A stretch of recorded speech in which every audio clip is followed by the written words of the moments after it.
Hey guys, welcome to That Florida Feeling. How's everybody doing this week? I hope you guys are doing good. It's so hot. Like, summer came with a vengeance.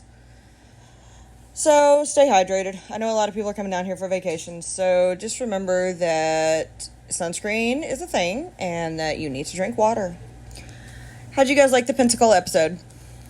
I thought it was pretty cool. I think it's kind of an overlooked. I think most of the Panhandle's just overlooked, so it's kind of cool to get to talk about a different part of the state. I had a lot of people asking me about the pizza slice, so if you're in Pensacola, you definitely need to get a slice from Skies. It was as good as it looked. Thank you to everybody who interacted with the Facebook, Instagram, Twitter, and TikTok. I love the fact that we all cannot agree on a pizza topping. Thanks for the voting. A couple people agreed with me on cheese and pepperoni. And we got some interesting options. But you know what? Pizza is one of those things that you just don't have to like it, because that's why they make it half and half. Alright guys, so don't forget to like and subscribe so you don't miss out on any episodes. I know that Instagram has been a little weird, so you can turn on notifications so that you don't miss any of That Florida Feelings post. I would appreciate that. I just feel like I've been missing a lot of people lately. I don't know, the Instagram algorithm changed, or I don't know. Feels like it's every other week now. Also, if you have a second, could you please leave a 5-star review on Apple? I would really appreciate it, guys. It helps me to get more people to see the podcast. Also on Spotify as well. I do have a lot of new listeners and new people to the group and page on Facebook and Instagram. So thank you, guys. Thank you for all the interactions and following me and taking time to listen to me ramble on about the Sunshine State. I really can't say thank you enough. You guys are simply amazing. So I wanted to do something different today. I have done quite a few different kinds of episodes that kind of go around this. I've done urban legends, I've done myths, I've done folklore, I've done haunted.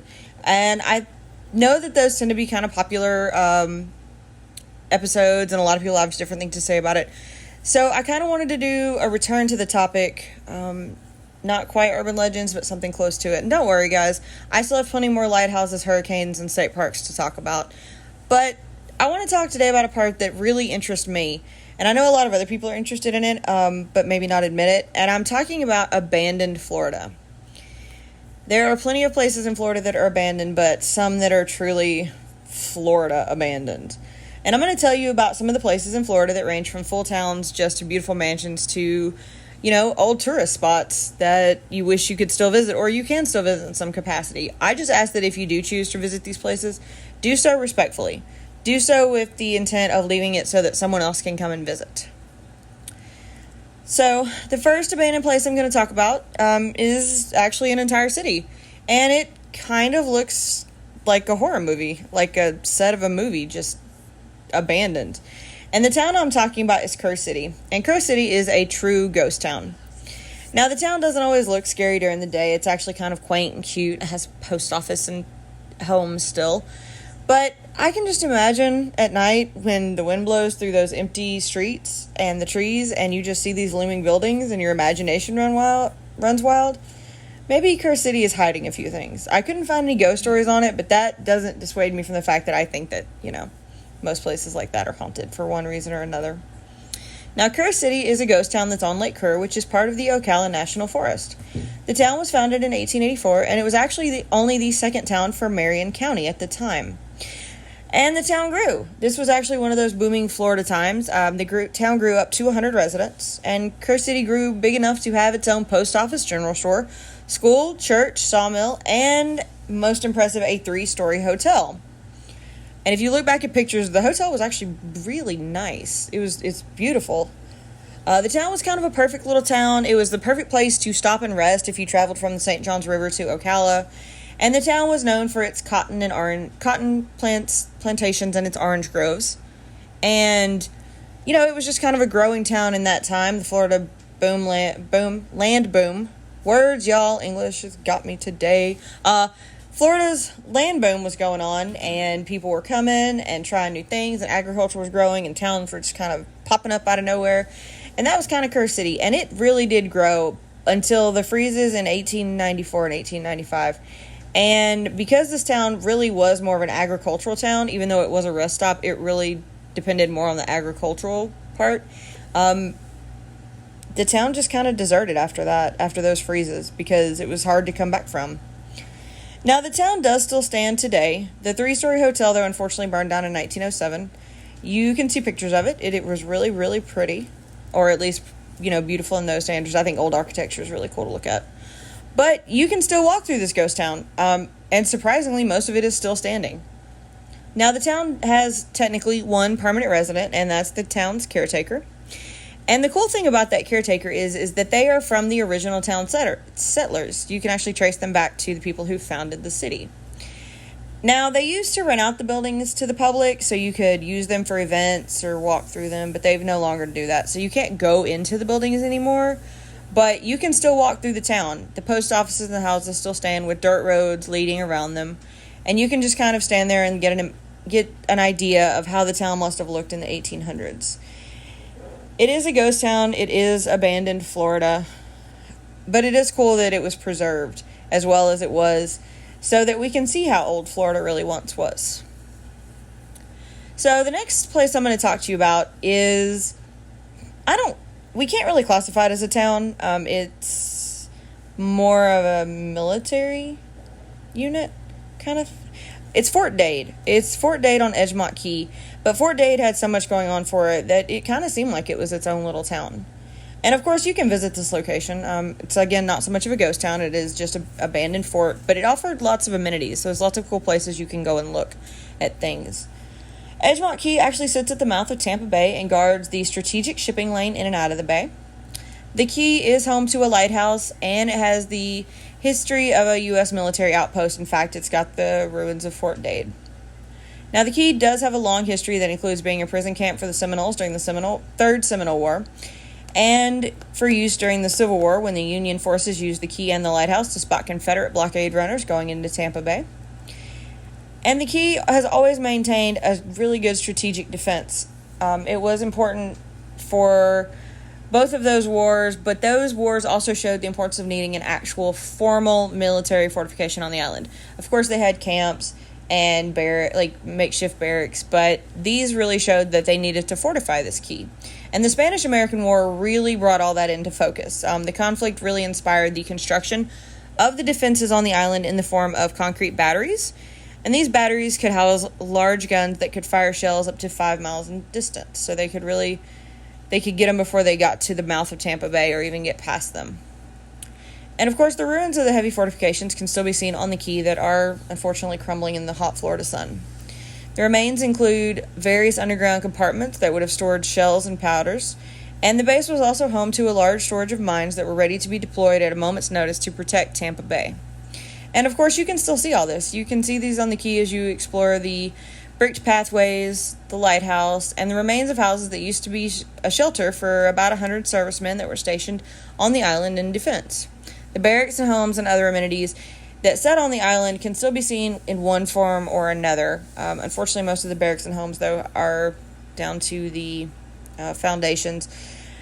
The nature reclaimed the land, and the jungle was pretty harsh to any of those buildings. But you can still see the crumbling fort. You can still see the beautiful brick pathways.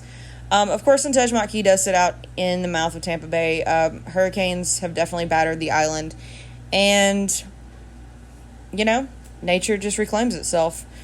The island, you can explore it today. You can actually take ferries. Unfortunately, you can only get to the island from either ferries or watercraft. But you can explore it. You can explore those paved roads, the lighthouses, the wildlife, and the beautiful beaches. You, unfortunately, though, can only get their boat, and they do have ferries that leave Fort DeSoto, or even I think they just launched a new one off the St. Pete Pier. But you go and you spend a couple hours, and then they come pick you up, and it really does make for a really fun day trip. And this is probably one of those places where you might want to check it out before it's too late. The key was surveyed in the 1850s by Robert E. Lee himself. Yes, that Robert E. Lee. And was found to be about 580 acres. Well, today, it only sits at about 250 acres, if it's at low tide. A lot of the ruins are actually only visible via snorkel. So maybe it's time to go visit this crumbling ruins on this beautiful key before it becomes a diving site at the mouth of Tampa Bay instead of a strategic island. So the next place I find fascinating is one that I drove by for over a year when I lived in the Panhandle. I drove by this place every day on 98 going to work. Had no idea what it was. I just thought it was an old building with a marker. Had no idea it's got such a cool history. And I'm kind of sad that I didn't pay attention and that I'm only now researching it. I'm talking about Dr. Beale's shell collection.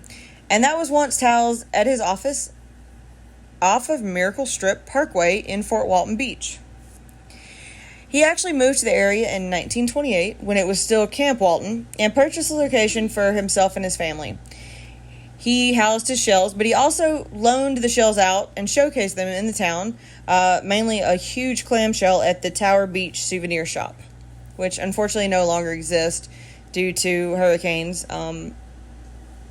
But this was like one of those big attractions back then because Dr. Beale had thousands of rare, beautiful shells in his collection. And he moved to Fort Walton just for a change of scenery and ended up making his collection pretty well known just for the town and kind of brought in its own tourism.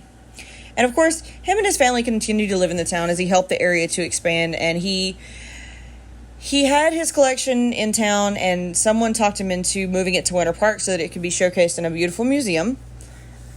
Which it was, I believe, up until the 1980s. But Dr. Beale didn't want to follow his collection, and he actually remained in Fort Walton. And he's actually one of the main reasons that Fort Walton changed its name from Camp Walton to Fort Walton, because he thought that it needed to have a more sophisticated name. He also helped the town to grow a little bit. He's kind of the reason that Okaloosa Island was built up as much as it was back then and continued to be built up today. If you've ever been to Fort Walton, you know that there's a road named Beale Parkway. Well, this is after Dr. Beale himself. Unfortunately, Dr. Beale died on September 20th, 1945, but his family stayed in Fort Walton, and they loved that house, and they stayed there until the 1960s. Now, the house was eventually sold and converted into a restaurant in the late 80s, early 90s, and then it just kind of fell into disrepair. And the house was saved in 2004 from demolition, and it was moved from Miracle Strip Parkway to its current location on Windhaven Beach. Now, you can still see the building, and there is a small marker that tells about Dr. Beale and his extensive collection. You can actually still visit his extensive collection. Unfortunately, it's no longer in Fort Walton. It's now in the hands of the Florida Museum of Natural History. But if you're interested in seeing his old home, this beautiful old house, it currently sits on Windhaven Beach or Highway 98 between Navarre and Herbert Field. And if you've ever driven 98, you're driving along and there's this random old wooden structure that just looms up out of nowhere between the sand dunes and the sea oats. And it looks ominous. It actually looks kind of creepy. But it just sits there on the side of the road with this small marker telling about Dr. Beale's amazing shell collection and why the house came to be where it was and what it was. And you can walk up to it. I would probably not walk up to it. That area is 98's kind of crazy. And if you're thinking about, you're trying to figure out where I'm at, if you've been to 98, there's that liquor store, bar, strip club thing on the side that I think it's 98 Liquors or something, if it's even still there. And it's right past it. But that area can be kind of crazy. So if you do decide to go looking for Dr. Beale's house, just be sure that you're safe, especially if you're on 98. That can get a little bit crazy, especially with traffic. But I'm just sad that I had no idea that awesome piece of history existed so close to where I was living. I just drove by it every day and thought that someone had abandoned a house. The next place I want to talk about is in Hastings, and it's the Hastings Community Center. The building had such a unique history, and it was really sad because it was such a beautiful building at one time. Hastings was founded in 1890 as a farming community to supply the hotels of one Henry Flagler with fresh produce. Now, Hastings is it's in St. Johns County, so it's near Palatka and St. Augustine in that area. But the small town really, really became big on produce, and they even shipped it into Henry Flagler's hotels, and they even proclaimed themselves the potato capital of Florida at one time. And the population in Hastings grew. It actually grew to around 600 during that time. And the town really thrived again in the 1950s and 60s, but unfortunately now there's not much to talk about Hastings. The potato fields are now sod farms, and the bustling downtown is nothing but empty stores and vacant lots. The people of Hastings once took pride in their small but important town at that time. They actually met in the 1930s to figure out a way to improve their town. They wanted to boost their own economy with new jobs and to keep the town alive. And the main proposal was to turn the aging schoolhouse into a community center. They were going to get the money from the Civil Works Administration and some from St. Johns County, and they were going to make this a beautiful place where the town could hold events, and we would be the centerpiece of the town. And the proposal actually passed. The town acquired the Byrd Building as well as part of Killingsworth Block. Of course, they tore down the buildings on each side to use the materials to actually help build the community center. And so what really kind of sucked was when the town got ready to build this beautiful, magnificent building, the funding that they were supposed to go to actually ended up in St. Augustine. So they fought really hard to get this proposal passed, and their funding was going to happen, and then it was just given away. But they gained money, they persevered, and they broke ground in 1935 on the new community center. And the community center officially opened on May 6th, 1937. And the building served its purpose for the community throughout the years. The main thing it did, though, was it did serve as a location for the Red Cross in the area. The building suffered over the years, though. Of course, Hastings, with its upkeep, did not upkeep it the way they should. And some people said that the construction of the actual building itself was not as good as it should have been. I read a lot about the building, and apparently the roof leak was a thing, and so water damage actually was a big problem for the building, and that actually caused a partial collapse, which basically made the Red Cross abandon the building and left the building to fall into disrepair. Now, the town had received money from the state of Florida to repair the building, as well as getting this building replaced on the National Register of Historic Places in 2007. Of course, when it was put on the National Register of Places, it was in an absolute state of disrepair. The windows were gone, the roof was gone, the walls itself were falling in, but it was placed by the fact that it was an old historic building showing the architecture of the time. But the building, much like Hastings itself, could not withstand time and change. Unfortunately, the town of Hastings was dissolved in 2018 and was taken over by the St. Johns County Commission. The building was then deemed structurally unsafe, and it came down in 2019. So all there's left now is a memory of a defunct town and a building that could not withstand time. I've been to Hastings. I can't say that I ever believe Hastings will be a ghost town, but I can say that it wouldn't be the worst thing if someone came in and really helped Hastings get back on its feet. It is such a cute little small town, or it has such great potential. It is sad to see some of its history just collapse with time. Now, the next abandoned place is Crandon Park Zoo. And if you've heard of Crandon Park Zoo, you've probably lived in Florida for a very long time. The zoo is specifically located in South Florida on Key Biscayne. And it was created from an idea that set aside acres for a park that would be for everyone to use in South Florida, specifically by a certain family. The park became a zoo actually by accident, because it was a park and it had amenities, but then this traveling show came and they just disbanded somewhere around the park, and the animals were sold to the county. And the county did not know what to do with these animals, so this was the beginning of Crandon Park Zoo. And the zoo actually opened with 2 bears, 3 monkeys, and a goat. And it opened with some attention, and through gifts from people, they were actually able to purchase more animals and create one of the most unique zoos in America. And not only was it unique for the fact that it was a zoo on Key Biscayne, but it overlooked the beautiful blue waters of the Atlantic. So not only did you get to see animals and learn about new species, but you also got to look out at the beautiful waters, which I think that makes it unique all on its own. No zoo is near the waters now, and probably for good reason I'm about to tell you about. But just the fact that you could, watch a tiger roam around while overlooking the waves of the Atlantic just seems kind of cool to me. So the zoo grew, though. It took off. It was a huge success, and it grew through the 1950s and into the 60s. They even added a small train that would take visitors on a 1.5 mile loop around the zoo. Through the lush vegetation that gave the zoo an extra memorable look, especially around the edge of the water, and of course that you could see the animals. And the locals really took to the zoo. The zoo also added a petting zoo to just kind of make it more popular and give people just a little bit more to do in the area. Now, the zoo continued to operate. Of course, it had its own controversy. The articles run in the local paper that alleged animal abuse because of how the animal enclosures were. Now, this is when animal enclosures were concrete and steel bar cages. And the controversy only added to the popularity of the zoo, though. It did not hurt its growth one bit. In fact, people just continued to come in droves. And they eventually grew to having 1,000 animals living in their zoo. So this is a pretty sizable zoo on Key Biscayne. And it did really well. But like everything else in Florida, everyone and everything has that one hurricane season that just ruins everything. And unfortunately, that season that set the zoo back was in 1965. And the hurricane was specifically Hurricane Betsy.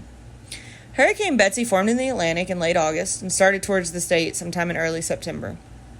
Now, the hurricane grew and changed paths many times. And this is normal for hurricanes. I remember we've talked about hurricanes, and they were going to go in the Bahamas, and then they were going to hit South Carolina, and then it looped around, and it was going to hit Jacksonville, and somehow ended up in Miami. So it's no surprise that they weren't sure where this one was going to hit.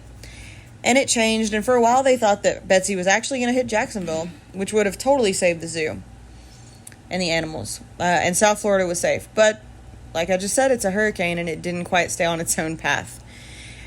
And unfortunately, on September 6, 1965, the day when they knew it was going to hit Miami, warnings were issued on the 7th stating that tides could be 6 to 10 feet high. Well, that warning was far too late to move the animals. And on September 8th, when Betsy made landfall on Key Largo, this sent 3 feet of water flooding into the zoo, right into the cages of the animals. And many of the animals drowned locked in their cages or from panic as the water rose around them. I think that is absolutely devastating. That is just horrible. That is not an excuse. You should have done something with those animals. That's just so sad. They lost 250 animals in the storm, and the hurricane damaged the zoo a lot, pretty exponentially. But they pressed on, and they moved the animals to a new facility, and they rebuilt the zoo, and they reopened it after Betsy. And it grew. The zoo continued to grow, and it actually became a top 25 zoo in the U.S. only a couple years later. The zoo acquired a white tiger in 1968, and it was only the second one to have one in the U.S. And then the zoo gained popularity and fame by acquiring the rarest of inhabitants by getting a pair of Indian rhinos in the 1970s. They even put a key deer from the National Wildlife Refuge from the Keys in the zoo so that people could see these animals that were so protected. The zoo was also home to the first incident of successful hatchling of bald eagles in captivity in over 50 years. So this was actually a very popular zoo that really wanted to help the animals, which is really cool, especially back then, animal preservation.